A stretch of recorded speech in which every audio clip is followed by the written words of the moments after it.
Tema. ¿Cuál es el tema? Bueno, el tema de hoy es: tu historia puede ser usada por Dios. Tu historia puede ser usada por Dios. De repente usted está poniendo un door hangers en una puerta de una casa y se surge una conversación ahí. Y su testimonio, lo que Dios ha hecho en tu vida, puede ser usado por Dios. Y a veces decimos, no, pero es que mi testimonio no es tan impactante, mi testimonio allí no es tan increíble, ni nada de eso. Hermano, lo cierto es aquí que todos tenemos una historia. ¿Sí o no? Todos nosotros tenemos una historia. Unas historias son más trágicas, más fuertes, más impresionantes que otras. Otras historias son como cuentos de hadas, donde todo salió tan bien, no hay ningún problema con eso. Hay otras historias que son normales en la vida de las personas, pero todos tenemos algo que contar.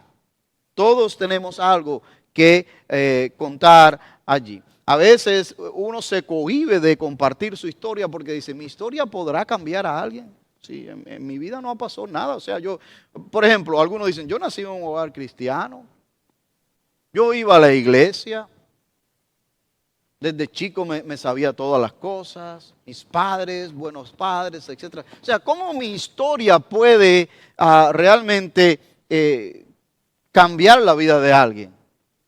Y sobre todo si usted ha visto testimonios en YouTube, Google, y ha visto estos testimonios impactantes de personas que fueron rescatadas de allá de los barrios marginales, que fueron libradas de la muerte, otros que fueron hasta resucitados, y usted dice, lo mío es nada comparado con eso. Pues déjame decirte algo, Esas historias pueden ser realmente emocionantes, nos pueden mantener en un suspenso en la banca a medida que nos van contando los oradores o en YouTube o lo que sea, y nos mantienen cautivados allí con nuestra atención, pero a menos que Dios, el Espíritu Santo, use esa historia y le den la gloria a Dios y la use para la transformación de esa persona, no va a tener un resultado de convicción en otras personas que redonden en una transformación de su vida. Porque, hermanos y amigos, ¿cuántas personas nosotros no conocemos que tienen tremendos testimonios? Que Dios, en su soberanía, ha intervenido en sus vidas, no siendo creyente, ha intervenido en sus vidas de manera sobrenatural. Mas en cambio ellos no le han dado la gloria a Dios, no han reconocido a Dios. Mas ellos realmente no ha habido una transformación en su vida y ese testimonio para ahí. Así que Dios puede usar tu historia y la puede usar en el poder del Espíritu Santo, no porque tu historia o mi historia sea impactante, sea grande, sea una historia trágica o una historia allí tremenda. No, es por el Espíritu Santo que la usa para hablar a las vidas de las personas, hermanos. Mira, la historia que nosotros tenemos delante de nosotros hoy, que el hermano Javier leyó una porción y que estamos hasta el versículo 29 de Hechos, capítulo 26, allí, es la historia del apóstol Pablo. Y uno dice, wow, pero es que la historia del apóstol Pablo, esa sí está tremenda. Donde quiera que se parara Pablo a hablar de la historia, o como no iban a creer al apóstol Pablo. Sí, pero si Pablo llegaba y hablaba de esto sin la transformación que ocurrió en camino a Damasco, era una historia más, nada más. Era una historia más. El poder del testimonio del apóstol Pablo está en la transformación que ocurrió en camino a Damasco. Y aquel que lo transformó, que dio evidencia en su vida, es el que usa ese testimonio para traer convicción a la vida de los oyentes. Así que tu historia y mi historia, a menos que sea una historia de redención del poder de la gracia de Dios, se quedará en una historia solamente. Ahora, si es para testificar de la gracia y el poder de Dios, Dios lo va a usar aunque sea la historia más simple de la vida. Ahí está la diferencia, mis hermanos. Hay grandes historias en la Biblia, grandes testimonios que nosotros hemos visto allí. Usted encuentras el testimonio, por ejemplo, de Bernabé. Tremendo testimonio el de Bernabé allí. También tienes el testimonio de Lidia, la vendedora de púrpura. Tienes el testimonio de Timoteo, aquel joven. De otro joven, Juan Marcos. Hay diferentes testimonios que nosotros vamos encontrando en la Biblia. Dice, no, pero el testimonio de Zaqueo, ese sí está impactante. Bueno, está impactante, pero a menos que hubiese habido convicción del Espíritu Santo y que él se arrepintió y dijo, todo lo voy a devolver cuadriplicado a los que he robado, se los voy a devolver. Transformación. A menos que haya eso, entonces va a impactar allí. Hermano, cuando Dios interviene en una vida, en nuestras vidas, no es nunca para dejarnos igual. ¿Sí o no? Es para que haya transformación. Cuando Dios interviene en tu vida y en mi vida, es para que cada vez nos asemejemos más a la imagen de su Hijo, nuestro Señor Jesucristo. Eso es lo que Él va haciendo en tu vida y en mi vida. Nos va transformando. Y que cada vez, y que cada día, y que cada mes, y cada año que va pasando en nuestra vida, la imagen de Jesucristo se vea más en usted y en mí, y menos la nuestra. Eso es testimonio, hermano. Por eso es que cada uno de nosotros tenemos oportunidad. Tenemos oportunidades todos los días de testificar de Él. Lo que necesitamos hacer es usarlo. Usar esas oportunidades que Él nos da allí. El apóstol Pablo, para darle un poquito del contexto en el tema que nosotros vamos a ver y cómo fue que él testificó de lo que testificó aquí, que está en la palabra de Dios. Si no la tiene, mantenga allí la mano abierta en Hechos 26, si no en su celular, con modalidad de silencio, búsquelo y allí busque Hechos 26, porque vamos a estar, son varios versículos realmente. Pero el contexto de esto es que Pablo estaba aguardando ser trasladado ¿a dónde? A Roma. Ese es el contexto. ¿Por qué iba a ser trasladado a Roma? Bueno, porque a Pablo se le estaba enjuiciando injustamente. Los judíos de Jerusalén querían realmente acabar con la vida de Pablo. Y en una circunstancia bastante peligrosa, que la turba estaba bastante encendida, Pablo apeló a César. Y como Pablo tenía la ciudadanía doble, era ciudadano, por supuesto, israelita, hebreo, por nacimiento, pero también era romano, por ciudadanía, que la había adquirido. Entonces, por sus padres. Entonces, Pablo apela al César. Ya no quiero que me juzguen aquí en Jerusalén, no quiero que me juzguen aquí tampoco en Judea, ni tampoco a nadie de acá. A mí que me juzgue el César ahora. Y ese era un derecho por la ley de Roma de que si un ciudadano romano apelaba a César, había que escucharlo. César tenía que escucharlo, era parte de la ley. Pablo estaba en esta situación. Él apela a César. Mientras está esperando, ya llevaba 2 años encarcelados y todavía no lo mandaban. ¿Sabe por qué no lo mandaban, verdad? No es difícil de descifrar. No había unos argumentos tan contundentes que ninguno de los gobernadores pudiera escribir al César de decir, estos son los cargos de Pablo. ¿Por qué? Porque se iban a ver allá muy mal delante del César que ellos en la jurisdicción gubernamental de ese territorio no fueron capaces de resolver ese caso y tuvieron que mandarlo a la Corte Suprema. ¿Me sigue? Entonces, como ellos no lo podían resolver, él estaba tratando de clarificar un poco. De hecho, Félix no lo mandó. Y pasó el tiempo de gobernación de él y entra Festo, que es el que está ahora en este discurso que nosotros. Ese es el contexto, hermano. Este es el contexto. Entonces, estaba el rey Agripa II en este caso, que era pariente de Herodes, el Grande, que había gobernado en Jerusalén cuando Jesús nació. Este Agripa II también estaba ahí. Agripa quería escuchar a Pablo hacía tiempo, pero no se le había dado la oportunidad. Si usted pasa la página y en su Biblia, usted va a encontrar allí en Hechos capítulo 25, versículo 22, que dicen, yo hace rato que quiero escuchar a Pablo. Y Festo le dice, tranquilo que mañana lo vas a escuchar. ¿Verdad? ¿Por qué? Porque quería que él desarrollara un poco más su argumento, su defensa, para ver si podían encontrar algo para poderle mandar algo sólido a César.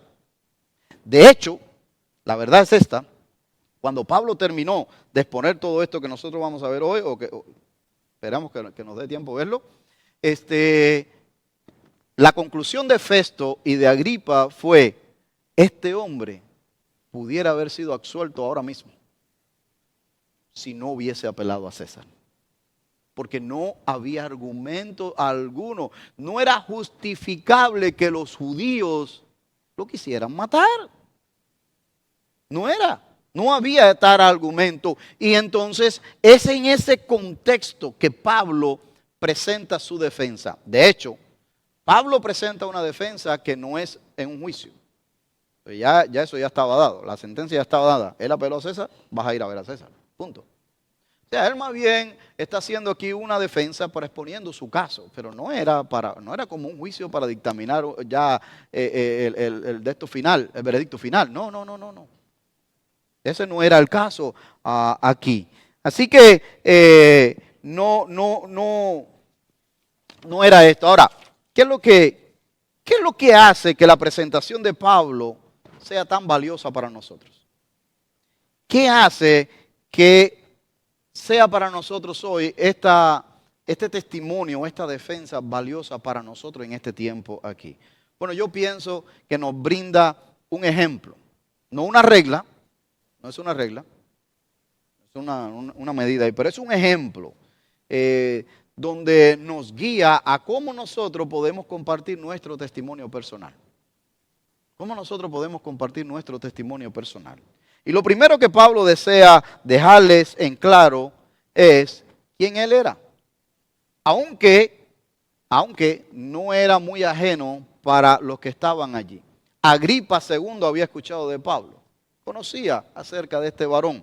Festo también había escuchado de él allí. Y Pablo lo relata aquí. Así que lo primero que yo quiero compartir con usted relacionado a esto, que tu historia puede ser usada por Dios, es quién era Pablo antes de conocer a Cristo. Y relacione esto con tu vida y mi vida. ¿Quién era yo antes de conocer a Cristo? ¿Dónde yo me encontraba? ¿Cuál era mi situación? En todos los sentidos. En todos los sentidos. No solamente se limite a la parte espiritual, porque a veces cuando estamos hablando en esto nos volvemos tan espirituales que queremos ni siquiera mencionar las cosas de la vida civil, normal. Pero piense, solamente para tener una conciencia de ello allí. Fíjense que Pablo se muestra respetuoso y agradecido en el versículo 1. Cuando usted lo lee allí, Pablo se muestra respetuoso y agradecido por la oportunidad. Mire, como dice el versículo 1. Entonces Agripa dijo a Pablo: se te permite hablar por ti mismo. Pablo entonces, extendiendo la mano, parte de lo que hacían en las defensas públicas, como señal de que se callen y gracias, comenzó así su defensa y dice el versículo 2. Me tengo por dichoso, oh rey Agripa, de que haya de defenderme hoy delante de ti, de todas las cosas que soy acusado por los judíos. Y el versículo 3 dice, mayormente porque tú conoces todas las costumbres y cuestiones que hay entre los judíos, por lo cual te ruego que me oigas con paciencia. El rey Agripa conocía las costumbres judías. Él conocía muy bien la ley judía, las costumbres, la cultura. Él conocía todo esto. ¿Qué te quiero decir con esto? Basándome en lo que Pablo nos dice aquí en estos 3 primeros versículos aquí. El respeto hace que los oídos estén atentos. El respeto hace que los oídos estén atentos. Si usted quiere que alguien te escuche una oración cuando usted pone esto, respetemos. Y la persona le dice, ¿sabes qué? Váyase de aquí, no quiere. Tranquilo, no hay problema. Dios te bendiga, gracias. Todo depende con qué actitud se lo decimos. Todo depende con qué actitud se lo decimos. El Señor te reprenda. ¿Usted cree que va a volver a querer escuchar después que alguien venga? No. Respeto. ¿Por qué? Porque de repente estaba malhumorado la persona dentro de su casa hoy. Se levantó mal, le duele la cabeza, durmió mal, yo no sé, cualquier cosa. Y reaccionó así porque le cogió con el que vino a tocar su puerta. De hecho, nosotros no vamos a tocar la puerta, nada más ponerlo allí. Pero el respeto hace que el oído esté atento. Cuando usted está fuera de un supermercado, si usted a una persona, oiga joven, disculpe señor, señora, ¿le puedo dar un tratadito de esto? Ah, no, a mí no me dé nada. Está bien, ok, gracias, no hay problema. Sí me lo puede dar. Mire, acá está. Se lo da ya. No tiene que entablar una conversación tan larga, pero se lo da. Pero el respeto hace que los oídos estén atentos. ¿Sabe por qué? Porque eso habla de quién usted y yo estamos representando.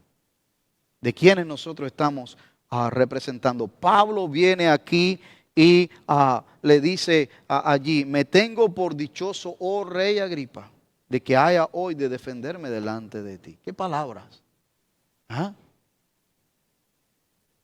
También el rey Agripa no lo trató a Pablo malo, porque en su entrada dice allí, entonces Agripa dijo a Pablo, se te permite hablar.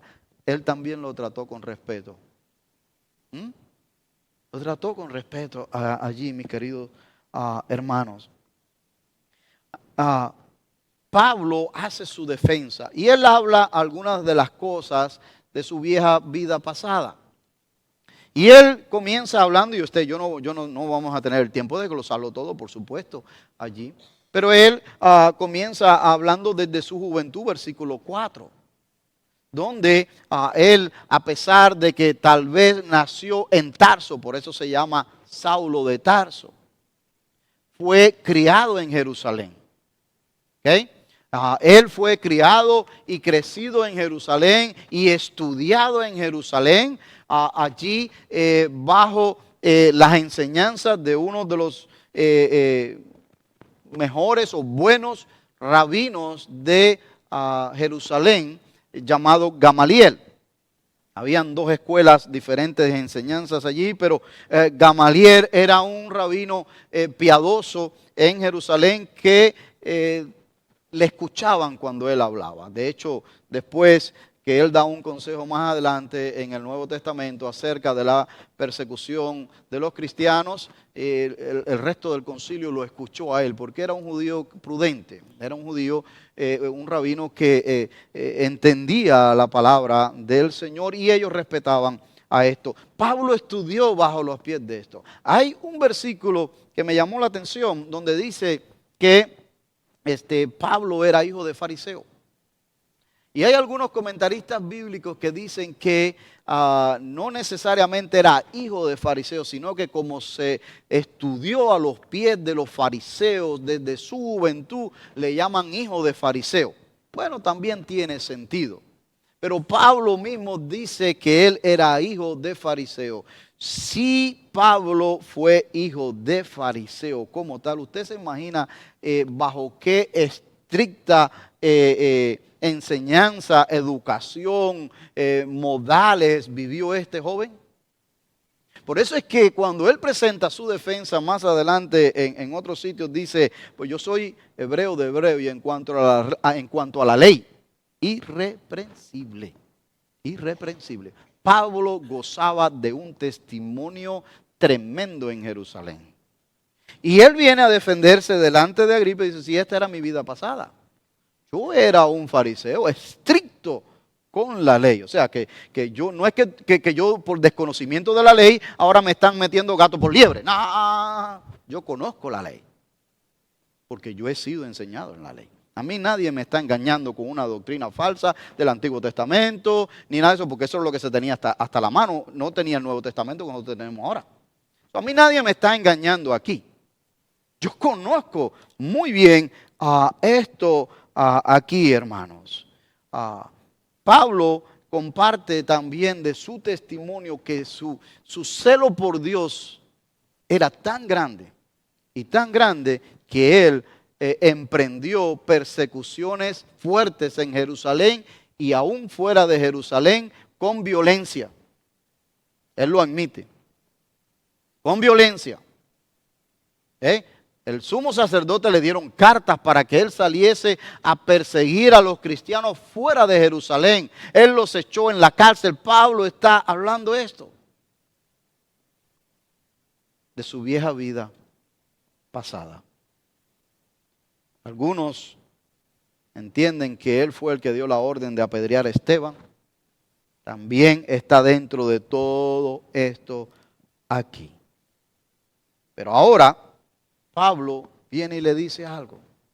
Le dice a su audiencia, Festo, Agripa, Berenice y muchos otros soldados y otras más personajes estaban allí en esta audiencia donde Pablo está contando su testimonio allí, que él es acusado de algo que parece algo increíble. Algo increíble, pues está acusado de tener la esperanza que todo Israel tiene, que las 12 tribus tienen. Él habla aquí de las 12 tribus que tienen. ¿Y cuál es la esperanza que todo Israel tiene y que las 12 tribus tienen? ¿Cuál es esa esperanza? Pablo lo habla aquí. Y déjame decirle algo, hermanos. Hay versículos en la Biblia que reducen el Evangelio a un versículo o a dos versículos. Primera de Corintios, recuerdo el capítulo ahora mismo, si es 15, 3 y 4, o del 3 al 4, o al 5, donde reduce el Evangelio. Pero uno de ellos está delante de nosotros ahora, y es el versículo 23. Ese versículo 23 reduce el Evangelio. Hechos 26, 23 reduce el Evangelio a un versículo. Y Pablo dice, me parece increíble que los judíos me estén acusando a mí de lo que todo Israel espera, pero ahora me quieren acusar a mí. ¿Y qué es lo que todo Israel espera? ¿Cuál es la esperanza que todo Israel espera? Vamos a ver el versículo 23. Dice, que el Cristo había de padecer. ¿Qué es lo que habría de padecer? ¿Quién padeció? El Cristo. ¿Y padeció por quién? No solamente por Israel, sino por todos nosotros. Y si ahora se me está acusando a mí de estar proclamando este Cristo, que es el cumplimiento de las profecías del Antiguo Testamento, que todo Israel espera. Dice, me parece increíble que ahora me quieran acusar a mí, cuando todos estamos esperando esto. ¿Lo sigue el testimonio de él? Y sigue diciendo allí, ¿verdad? Dice, y ser el primero de la resurrección de los muertos. Cuando usted lee eso y alguien que te quiere contrarrestar la Biblia, alguien que te dice, ves que la Biblia se contradice porque Cristo no fue el primero que resucitó. Vayamos al Antiguo Testamento, cuando Elías resucita aquel joven de la viuda, y tú dices, wow, ¿verdad? Pero ¿cómo es posible que entonces la Biblia sí se contradice? ¿Qué está pasando aquí? Y te dejan ahí como tambaleando, ¿verdad? Dice, ¿ahora qué le digo? Cristo es el primogénito de los muertos que ha resucitado para nunca jamás ver muerte. Todos los demás volvieron a morir, incluyendo Lázaro en el Nuevo Testamento. Pero nunca más volvió a haber muerte. Y ahora mismo, en este instante, está sentado a la diestra de Dios Padre, más vivo que nunca, porque no muere. ¿Te das cuenta? Entonces, este es parte de qué. Dice Pablo, yo soy acusado de los míos De la esperanza que tenemos todos. ¿De qué? De que vendría un Mesías que moriría por todos nosotros y resucitaría, y ahora está a la diestra de Dios Padre, y yo y muchos de nosotros estamos encargados de compartir el evangelio, las buenas nuevas, la luz de Cristo. Por eso dice aquí, seguidito en ese mismo versículo, dice, para anunciar que la luz al pueblo. Mire, fíjate la diferencia que hace Pablo al pueblo. ¿A qué pueblo se está refiriendo? Al pueblo hebreo. Y incluye detrás de eso ¿a quién? A los gentiles, a todos nosotros. O sea, que ese Mesías prometido que las 12 tribus de Israel esperan, vino, padeció, resucitó de los muertos, y ahora nosotros estamos anunciando ese evangelio, esa luz a su pueblo, el pueblo hebreo. Y ellos me quieren matar a mí, me quieren enjuiciar. Y no solo a ellos lo anunciamos, sino también a los gentiles por cuanto ellos lo rechazaron. Ese es el evangelio. Ese es el testimonio de Pablo. Y por esto se le quiere matar. Y por esto apeló a Roma. Pero Pablo, para llegar a esa conclusión, él sabía. Porque a él no lo podían engañar muy fácilmente. Porque era conocedor de la ley, conocía la ley, las tradiciones, la cultura, conocía todo. Conocía realmente todo allí, hermano. El apóstol hace dos cosas aquí. Primero expone sus credenciales religiosas y su carácter moral, y también expone la causa de sus acusaciones. Esta es la historia de Pablo. Resumida. ¿Qué relevancia tiene para ti y para mí hoy? Usted y yo también tenemos una historia que tal vez no es igual a la de Pablo. Tal vez hasta más trágica. O tal vez no es tan trágica. Tal vez es una vida normal. Yo no lo sé. Pero es la historia que Dios ha permitido que usted viva. Es su historia, no es la de Pablo, no es la del vecino, no es la de los hijos, no es la del esposo, no es la de mamá o papá, es la historia nuestra, la que Dios nos ha permitido vivir. Ahora, ¿cómo mi historia, por simple o complicada que sea y parezca, puede ayudar a otros? ¿Cómo esa historia suya puede impactar a otros? Aquel que está en el trabajo a su lado, aquella familia nuestra, o aquel vecino, o el que sea. ¿Cómo es que puede impactar a otros? Ahí es donde se pone bueno esto. Porque ahí nos lleva a la segunda parte de lo que quiero compartir y que está en el testimonio de Pablo. ¿Qué cambió la vida del apóstol Pablo? ¿Qué lo cambió de ese religioso fariseo recio, celoso, guardador de la ley, apasionado por Dios? ¿Qué lo cambió? Que ahora estaba dispuesto a apelar hasta el César y le costase, aunque le costase la vida, y de hecho le costó la vida. ¿Qué lo hizo cambiar? Ahí es donde entra el clic para tu vida y mi vida. Usted y yo podemos contar de nuestra vida, pero si tu vida y mi vida sigue igual, no ha pasado nada. ¿Sí o no? No ha pasado nada. Estamos solamente contando una historia que cada uno la tiene. Pero hubo un momento determinado en tu historia, como lo hubo en el del apóstol Pablo. Por eso le digo que esto es interesante, el testimonio de Pablo, porque es una guía, es una regla, pero es una guía. Donde él cambió y donde Dios también tocó tu vida y cambió. Lo que necesitas es estar pendiente, estar consciente de ello allí.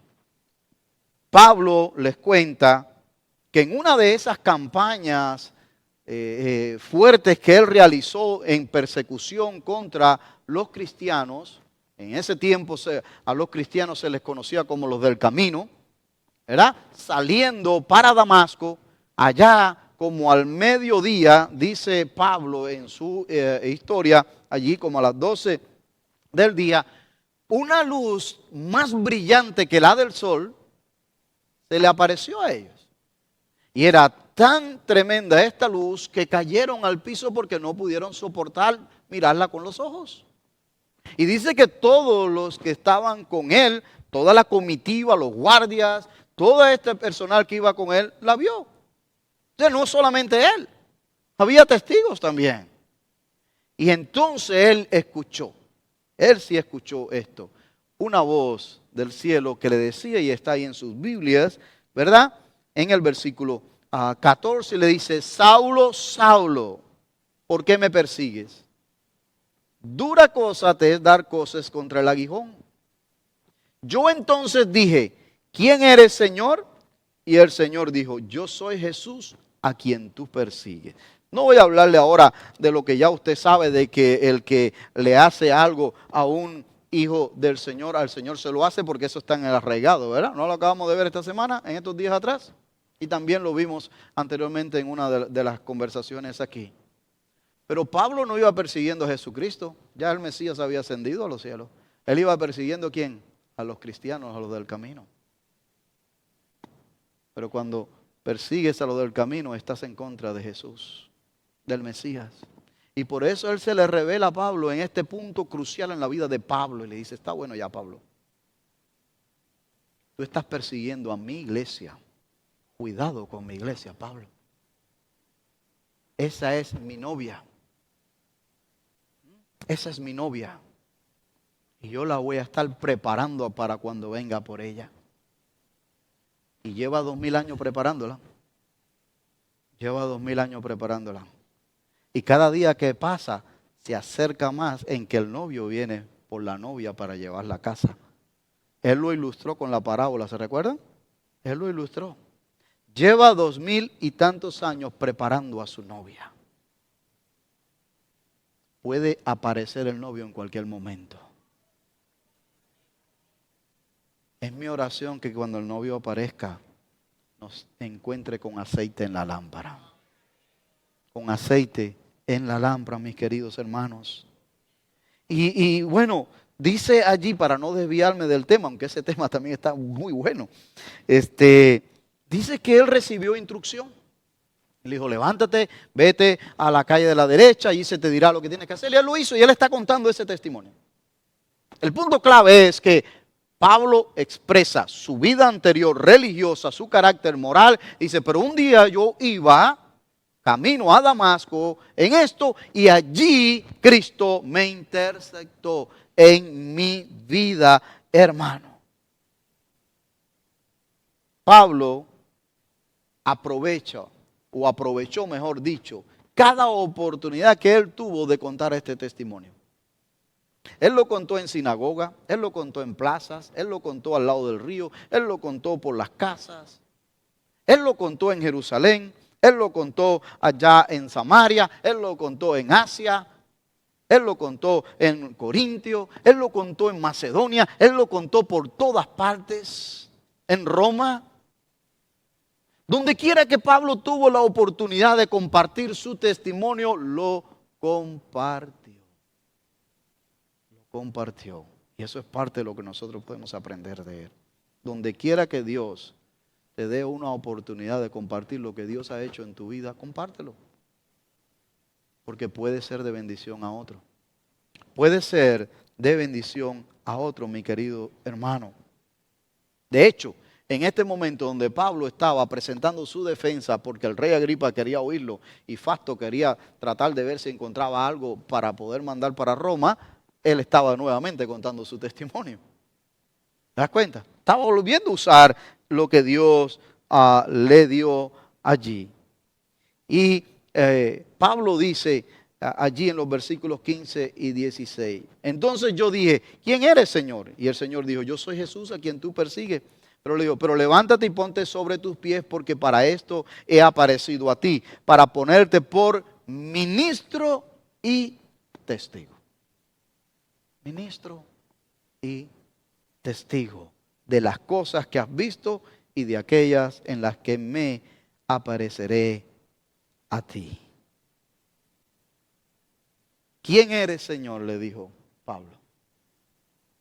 Y esta pregunta lleva consigo involucrada allí la idea de reconocimiento de autoridad del que está hablando. No solamente de respeto. Señor, como hoy, yes man, no man, yes sir, no sir. No solamente respeto, ¿verdad?, por educación, pero de autoridad también. De autoridad del que le está hablando allí. ¿Quién eres, Señor? El Señor se reveló y le dijo lo que él esperaba de él. Es en este punto donde ocurre el milagro más grande de la vida de una persona. Si se decide obedecer lo que este Señor le está ofreciendo. Es en este punto de la historia de Pablo donde Pablo va a tomar la decisión más importante de su vida. No es la decisión de estudiar a los pies de Gamaliel o de cualquier otro rabino. No es la decisión de si va a aplicar para el sumo sacerdote en algún momento o no. No es la decisión de que cuál es la dirección que debemos de llevar a Jerusalén, el templo y todo esto en cuanto a lo eclesiástico. No. Es la decisión si obedece o no a aquel el quien lo está llamando. Esa es la decisión que puede cambiar a una persona de muerte a vida. Y esa tal vez pueda ser la decisión suya hoy. Pablo tomó la decisión. ¿Qué quieres que haga, Señor? ¿Qué quieres que haga? Esa decisión puede que esté en tu mente también allí. Obedecer al consejo de la palabra de Dios, mis queridos hermanos. Déjame darte un consejo práctico aquí dentro de compartir nuestro testimonio.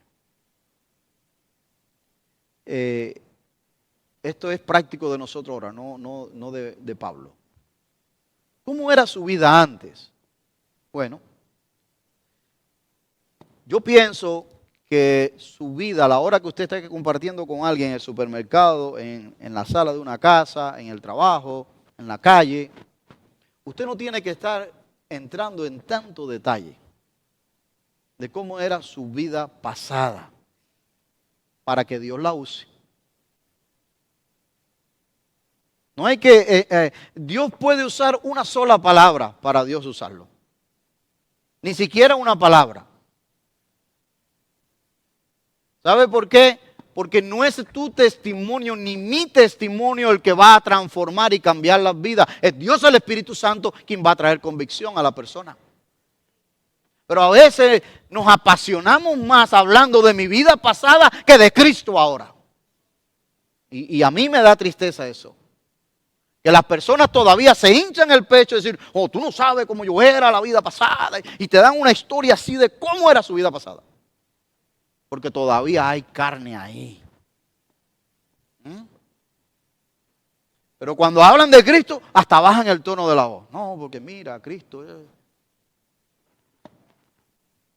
No. ¿Por qué? Si lo que ha pasado es grandioso en nuestra vida. No es para estar, si nos permiten gritarlo, lo gritamos. Pero debemos de tener más pasión de lo que Dios ha hecho en tu vida, de mi vida pasada. Porque mi vida pasada no honra a Dios para nada. Mi vida pasada no trae gloria a Dios para nada. Mi vida pasada estaba llena de pecado. ¿Y cómo eso va a honrar a Dios? Y eso va a traer gloria a Dios. Lo que trae gloria a Dios es el punto de encuentro cuando Cristo me encontró y me transformó y me confrontó con tu pecado y dice, tú estás perdido, estás muerto y a menos que tú me recibas, podrás entonces tener una relación personal conmigo. El testimonio personal de Pablo fue ese. Con todas las etiquetas, con todo lo que él tenía, que podía presumir humanamente hablando, en una de sus cartas dice, todo lo tengo por estiércol, por basura, con tal de ganar a Cristo. Ese es un hombre que había habido transformación en su vida. Es un hombre que realmente le dolía su pasado de perseguir a la iglesia de Cristo. Le dolía en su corazón. Si no nos duele eso a nosotros, hermano. Así que yo te doy un consejo. No tiene que ser tan detallosa para que Dios la use. Simplemente, sin Cristo estábamos muertos en nuestros delitos y pecados. Sin Cristo no tenía propósito mi vida. Existía solamente para lo temporal, pasajero. Cuando usted y yo compartimos nuestra historia, sí, hay que decir que hay un pasado. Yo no digo que no. Pero no es tampoco engrandecer ese pasado, porque ese viejo hombre ya fue enterrado. Dice 2 de Corintios 5:17, que las cosas viejas, ¿qué?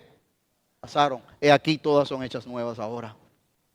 No hay nada de que yo alardear de ese pasado. Segundo, ¿qué pasó en nuestra vida que ha cambiado?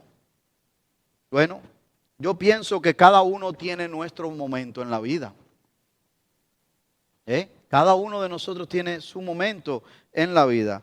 Tal vez fue por circunstancias difíciles, bien complicadas, que Dios nos llamó la atención y quiere encontrarse con nosotros de manera personal. Tal vez fue en la iglesia o tal vez fuera de la iglesia. ¿Ve? Yo no lo sé. Tal vez fue por boca de alguien o un tratado, o tal vez fue leyendo la palabra de Dios. Yo no lo sé. Pero cada uno de nosotros tenemos un encuentro donde Dios llamó nuestra atención allí. Lo cierto es que hubo un antes y un después de ese encuentro allí. Y de un principio, porque yo lo digo por experiencia propia, yo de un principio cuando recibí a Cristo no entendía todo lo que estaba pasando. Pero una cosa yo sí sabía. Cuando aquellos jovencitos me presentaron a mí el plan de salvación, me dijeron que Dios tenía un propósito para mí. Yo quería lo que esos jóvenes tenían. Ellos tenían paz, ellos tenían alegría. Y yo quería eso. Ellos se les veía brillo en los ojos. Yo los veía jóvenes normales, naturales, como los nuestros. Pero ellos tenían algo diferente. Cuando me hablaban de aquello les apasionaba a ellos. Y yo sabía mi vida. Nadie te va a contar tu vida, ¿sí o no? Porque usted y yo la sabemos, ¿cierto? Usted sabe la suya. Yo sabía lo mío. Y cuando ellos me presentaron el evangelio, yo sabía que me estaban hablando a mí. Eso no me tenía que convencer nadie de que yo era pecador. Y sigo siendo todavía pecador, pero ahora arrepentido y perdonado y lavado por la sangre de Cristo. ¿Ve? Entonces, pero ellos no me tenían que convencer a mí de que si yo era pecador o no, porque yo sabía que era pecador. Así que cada uno de nosotros ha tenido una experiencia antes y un encuentro allí que ha cambiado nuestras vidas, hermano. El compartir de nuestra historia incluye el antes, el encuentro, ¿cierto? Y el ahora. ¿Qué estás haciendo ahora? Esto es lo que Pablo dice en los versículos del 19 al 29 allí. Dice, ¿cómo es la vida de Pablo ahora que sigue al Señor Jesucristo? Esto es lo que él les pone a ello. Bueno, Pablo es un testigo del amor, del poder y de la gracia de Dios. Miren los versículos 19 al 23, se lo voy a ver rapidito. Dice, por lo cual ahora, le dice Pablo al rey, por lo cual ahora, rey Agripa, no fui rebelde a la visión. ¿De cuál visión? Del encuentro en Damasco. O sea, cuando Jesucristo se me apareció camino a Damasco y él me dijo, yo soy Jesucristo a quien tú persigues. Yo le dije, ¿qué quieres, Señor? El Señor le dio instrucción y él no fue rebelde, él obedeció. por encima de todos los preceptos de la historia, del background fariseo que él tenía, por encima de todo eso, del qué dirá mi papá, qué dirá Gamaliel ahora, el maestro que tantos años me enseñó. ¿Qué dirá mi papá, tanto dinero que pagaron para que yo estudiara a los pies de Gamaliel? ¿Qué dirá el consejo del Sanedrín? Ahora que yo a los que iba persiguiendo también me voy a unir a ellos. ¿Qué dirán? Él pasó por encima del qué dirán de todo el mundo, por tal de obedecer a Cristo. Estamos hablando de un hombre letrado, no estamos hablando de un hombre ignorante. Él sabía exactamente su experiencia personal. Dice, no fui rebelde a la visión, sino que anuncié primeramente a los que están en Damasco. Sí, así fue. Llegando a Damasco, tuvieron que descolgarlo por el muro en una cesta porque lo querían matar allá. ¿Cómo tú estás loco? Los mismos judíos lo querían matar allí. Después en Jerusalén, por toda la tierra de Judea y a los gentiles. Y aquí viene el mensaje. Que se arrepintiesen y se convirtiesen a Dios, haciendo obras dignas de arrepentimiento. Y aquí viene la exposición de su causa, el versículo 21. Por causa de esto, los judíos prendiéndome en el templo intentaron matarme. Por eso es que tuve que apelar a César, porque me querían matar. Y los judíos de mi patria no me querían defender. Yo estoy predicándole la esperanza de las 12 tribus que tenemos hasta ahora y ellos no la quieren aceptar. Por supuesto, no aceptaron al Mesías, menos me van a aceptar a mí. Y dice, pero habiendo obtenido ¿quién? ¿Te ve cómo el testimonio siempre le da la gloria a Dios? ¿Qué dice Pablo? Habiendo obtenido auxilio de Dios, persevero hasta el día de hoy, dando testimonio a pequeños y grandes, a ustedes reyes, a usted gobernador, pero también a los que lavan la ropa en el río, también a los que están por las plazas. Yo le doy testimonio a cualquiera, es lo que está aquí implicado en esto, aquí hermano. No diciendo nada fuera de las cosas que los profetas y Moisés dijeron que habían de suceder. ¿Y qué fue lo que había de suceder? Ya se lo dije anteriormente, no se lo voy a volver a repetir. El evangelio minimizado en el versículo 23, allí. Pablo no había sido llamado a complacer a ningún religioso, sino a Dios. Y yo creo que Dios nos ha llamado a usted y a mí a no estar complaciendo a la cultura, a no estar complaciendo a nadie, sino a complacerlo a Él, hablando de lo que Él ha hecho en tu vida y en mi vida. Si Dios no ha hecho nada en tu vida, no diga nada entonces. Pero yo dudo que Dios no haya hecho nada en tu vida. Porque si no, usted no estuviera aquí hoy. Dios ha hecho algo en tu vida para que nosotros estemos aquí adorándolo y buscándolo a Él y tratar de exaltar su nombre y recibir de Él. Él ha hecho algo en nuestras vidas, hermanos. Su enfoque estaba en testificar de lo que había recibido del Señor a cualquiera. Y solo dependía de Él, de su gracia que es suficiente. Pablo se encargó de darle gloria a Dios en todo, hermano. ¿Sabe? Es bueno recordar que cuando usted y yo testificamos, hablamos de nuestro testimonio, a cualquier persona, van a haber dos respuestas. O aceptación o rechazo. No hay otra. O aceptan lo que usted está diciendo. No, sí, tienes razón, ¿sabes qué? De verdad que estoy mal. O dice, ¿sabes qué? No me hables de eso. Y a veces la persona dice, bueno, otro día. Bueno, eso es rechazo. Otro día es rechazo también. Ahora no tengo tiempo, eso es rechazo también. Hay formas que te evaden de diferentes maneras, pero es rechazo igual. Pero no se sienta mal mi consejo. Porque no es a usted quien están rechazando. No es a nosotros quien están rechazando. Es a Dios, es al Señor Jesucristo los que están rechazando. Usted sea fiel a Él compartiendo su testimonio. No se enoje contra ellos porque están ciegos. Ahorita no ven como estábamos ciegos nosotros antes. ¿Ok? Así que no podemos ser tan duros con ellos ¿Por qué? Porque nosotros también estábamos ciegos. Pero Dios en su gracia y su misericordia nos abrió los ojos para que pudiéramos ver. Inclusive en algunos de nuestros casos, nosotros, a pesar de que Dios nos abrió los ojos, todavía no nos entregamos completamente a la fidelidad de su casa, de su obra, de su servicio. Y cuando el pastor llamaba o cuando la hermanita nos visitaba, allí nos escondíamos, sacamos la vuelta, lo que sea. Pero Dios siguió siendo fiel, buscándonos hasta el día de hoy. Así que puede haber personas así, pero usted y yo no nos demos por vencidos, hermano. Dice allí, versículo 4. Eso se lo dicen a usted y a mí muchísimas veces. Lo que le dijo Festo a Pablo. Dice, diciendo él estas cosas en su defensa, Pablo, Festo a gran voz dijo: estás loco, Pablo. Las muchas letras te vuelven loco. O sea, Festo por lo menos fue sincero y reconoció que era un académico, que era estudiado. ¿Sí o no? Un hombre que había leído, un hombre que sí estaba preparado. Pero ahora le dijo, no, tienes una mezcolanza en tu cabeza, Pablo, que estás loco. Bueno, ¿cuántas veces no te lo habrán dicho a usted y a mí?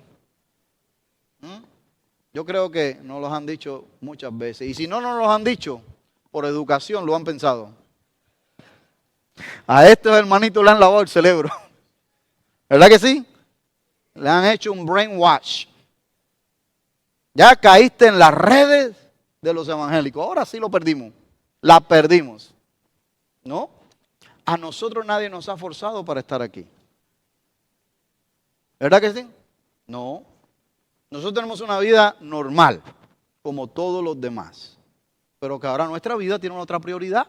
No es lo temporal que se va a quedar aquí bajo tierra. No. Nuestra vida tiene una prioridad de Dios. Seguimos viviendo, seguimos trabajando, seguimos haciendo las cosas. Sí, pero con una perspectiva diferente. Porque nuestra mirada está en la eternidad, ya no está aquí. Yo creo que cuando usted y yo compartimos el testimonio con las personas, vamos a encontrar rechazo, oposición. Sí, Pablo la tuvo, Jesucristo la tuvo, no la vamos a tener nosotros. Claro que sí, claro que sí. Si usted ve movimiento, no se preocupe, que es que tenemos bautismo ahorita y ya mismito vamos a entrar en ello, ¿ok? Ya mismo termino. Así que la interrupción de Festo, es interesante esto que yo noté aquí y se lo quiero compartir, porque esa interrupción también la va a tener usted. La interrupción de Festo no es porque Festo pensara que Pablo estaba loco de verdad.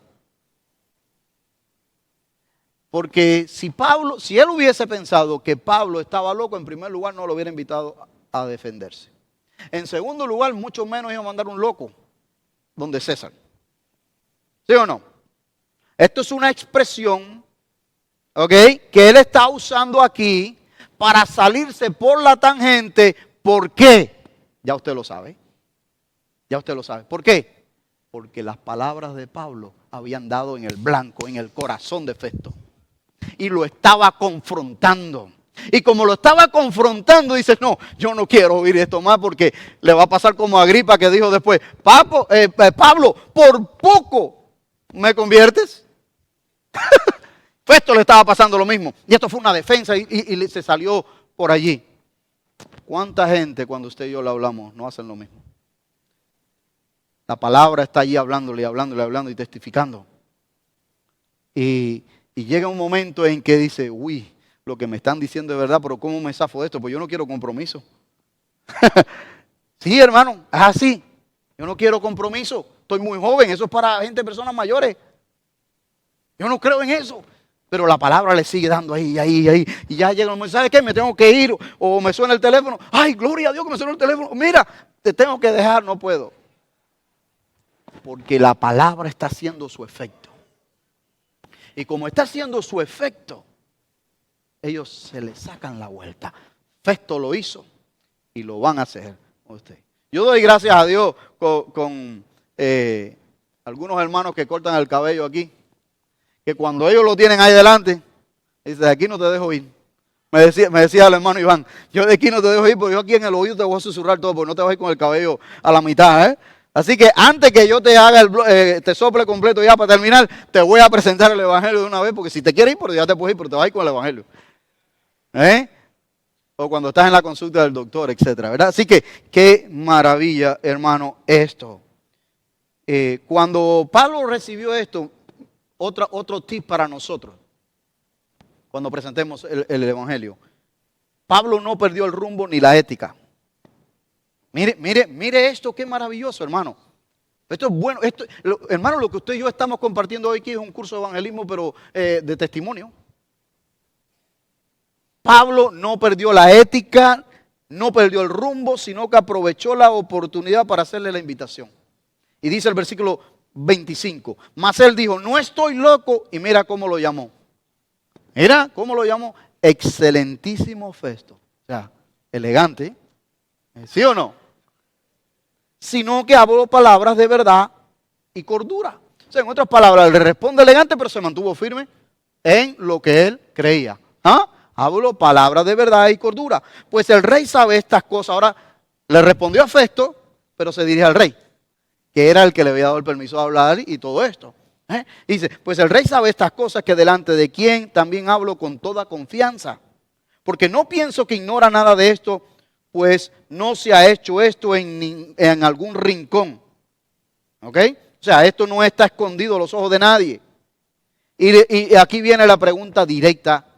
Agripa, ¿crees, oh rey Agripa, a los profetas? Pablo no le da tiempo ni que responda. Pablo le dice, no, yo sé que tú crees. Para no ponerlo en aprieto. ¿Por qué? Porque si el rey decía, yo creo sí en los profetas, tenía que creer en Jesucristo también porque era profeta. Entonces no lo pone en ese aprieto y le dice allí, yo sé que crees. Dice el versículo 28, entonces Agripa dijo a Pablo, por poco me persuades a ser cristiano. Y aquí viene la respuesta magna de Pablo. Y le dice, Pablo dijo, quisiera Dios que por poco o por mucho, no solamente tú, ahí ya no solamente le está hablando a Agripa, sino a Festo, Berenice y todos los que estaban allí al lado. Dice, sino también todos los que hoy me oyen fuesen hechos tales cual yo soy. ¿Y qué es lo que yo soy? Agripa, que dijo Festo que yo era loco, pero por Cristo. Quiera Dios que vosotros también estéis locos por Cristo, exceptuando estas cadenas que me aprisionan hoy. Esto es lo que le está contestando con respeto, con elegancia, allí el apóstol Pablo. Dicho de otra manera, ¿no les gustaría tener lo que yo tengo en mi vida, exceptuando estas cadenas? ¿Qué cosas prácticas podemos aprender de aquí? Te digo rapidito.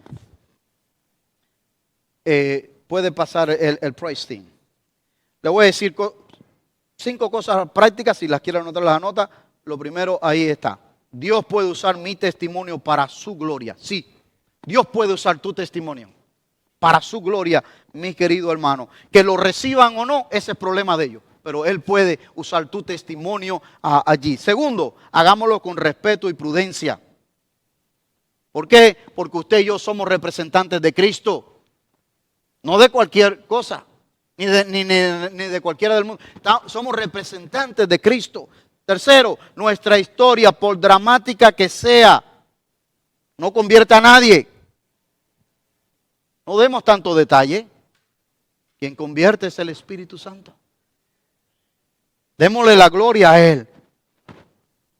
Cuarto, asegurémonos de dejar bien claro que fue Cristo quien transformó nuestras vidas. No fue nadie más. No fue la religión, no fue el concilio, no fue aquel esto, no fue lo otro. Fue Cristo. Hubo un antes, hubo un encuentro y ahora hay un después. Cristo allí. Y quinto y último, demos siempre la oportunidad a las personas de responder. Pablo lo hizo. Pablo lo hizo. Y usted y yo tenemos esa responsabilidad de decirle, ¿sabes qué?